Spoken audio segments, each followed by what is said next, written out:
Joining me now from San Francisco is Rebecca Fannin. She is the author of Tech Titans of China. Welcome to the program. Thank you. So, last week, TikTok got a last-minute reprieve. This week, its fate again being decided in an 11th-hour court ruling. Now, beyond the logistics and legality, what does this all do for public confidence in the product, the app, the company? I think it's a real losing proposition for users, for consumers of TikTok. They're uncertain whether they're going to be able to use it, continue to be able to use it, continue to download it. So they're already losing users. And I think this uncertainty is not good for TikTok for sure. So, and then there's also the ownership deal here in the U.S. It's just mired in confusion.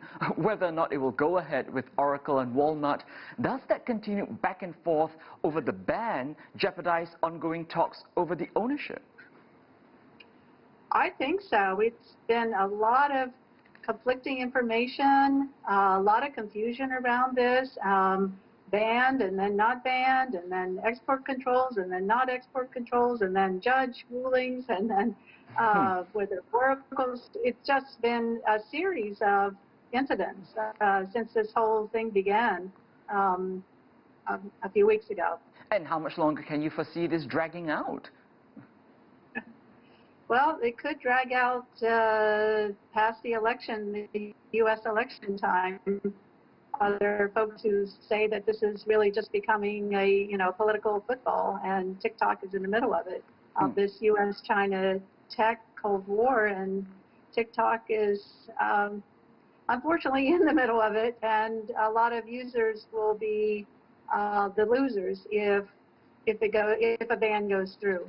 And then we have to bring in, of course, the future of another app, WeChat.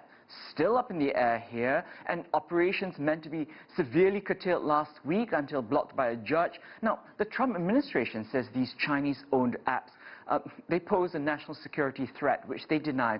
What are your views? Are those grounds credible? Well, this has been a continuing question of whether there really is a security risk with using WeChat and with using TikTok. I think the jury is still out on that. I've heard conflicting views on whether the security issues are there, whether the data privacy issues are there. Certainly, if information on American users are stored in China, that could be an issue.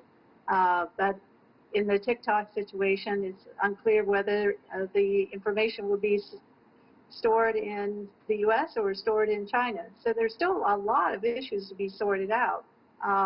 With WeChat, the same thing. And then, of course, we've already seen it. First Huawei, and then TikTok and WeChat. And just on Friday, we've seen new restrictions on China's leading chip maker. What's your prognosis? Do you see this U.S.-China tech divide widening? It does seem to be widening. I think it's worsening as well. I think it's deepening. We're seeing it impacting more and more sectors. It is... I mean, who would have guessed that these mobile apps, TikTok and WeChat, would be involved in this U.S.-China tech battle just a few months ago? It would have been unpredictable, but here we are, and it's front page news every day. Right. Is it fair to call it a tech war, an all-out tech war yet? I think it's a tech Cold War. It's warming up. All right, then. Well, Rebecca Fannin, author of Tech Titans of China, we thank you for your time and insight. Thank you.